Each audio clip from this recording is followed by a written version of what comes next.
விஜயண்ணா வீட்டில் பிச்சை எடுத்து எடுத்து பார்த்தாச்சு. அது எதுவும் வேலைக்கு ஆகாதுன்னு அடுத்ததா போஸ்ட் கார்டனில் ரஜினி சார் வீட்டில் போய் பிச்சை எடுக்கலாம் அப்படின்னு போயிட்டீங்களா மிஸ்டர் சீமான்? விஜயண்ணங்கிட்ட தப்பிக்கிறதுக்கு வேற எந்த வழியும் கிடைக்கலையா? ரஜினி சார் யார் அப்படின்னு ஞாபகம் இருக்கா? அவங்க அரசியலுக்கு வரேன்னு சொன்ன உடனே உங்க வாய் தான் சொல்லுச்சு.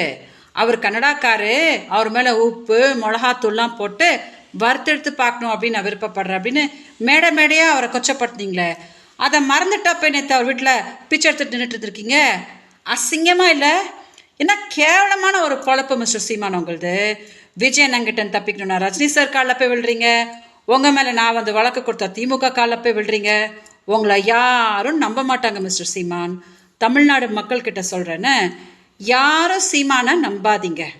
நான் அவரோட முதல் மனைவி அப்படின்னு தான் நான் உலகத்துக்கே தெரியும். என் வாழ்க்கையவே சீரழிச்சு கர்நாடகாவில் தூக்கி அனாதையாக போட்டிருக்காரு. எங்கள் அக்கா நடக்கக்கூட முடியாமல் பேரலிசிஸ் ஆன மோசமான நிலைமையில் இருக்காங்க. அந்த நிலைமையில கூட போன வருஷம் வந்துட்டு நான் 50,000 ரூபாய் கொடுத்துட்றேன் அப்படின்னு சொல்லிட்டு உள்ளே வந்துட்டு மதுரை செல்வமன்றவனை வச்சு வீடியோஸ் வாங்கின்னு என்னை ராவும் பகலுமா டார்ச்சர் பண்ணி எடுத்தார். அதை தாங்க முடியாமல் தான் நான் வந்து கம்ப்ளைண்ட் கொடுத்தா என்னையும் திமுகவையும் கேவலமாக மேடையாக பேசிக்கிட்டு மக்களை ஏமாற்றிட்டு சுற்றிட்டு இருக்கிறாரு. யாரும் சீமானை சப்போர்ட் பண்ணாதீங்க, ஓகே? தயவு செஞ்சு மீடியா இந்த வீடியோவை டெலிகாஸ்ட் பண்ணுங்கள். நான் ஏமாந்த மாதிரி தமிழ்நாடு மக்களை சீமான் கிட்ட ஏமாறதுக்கு நான் விடவே மாட்டேன்.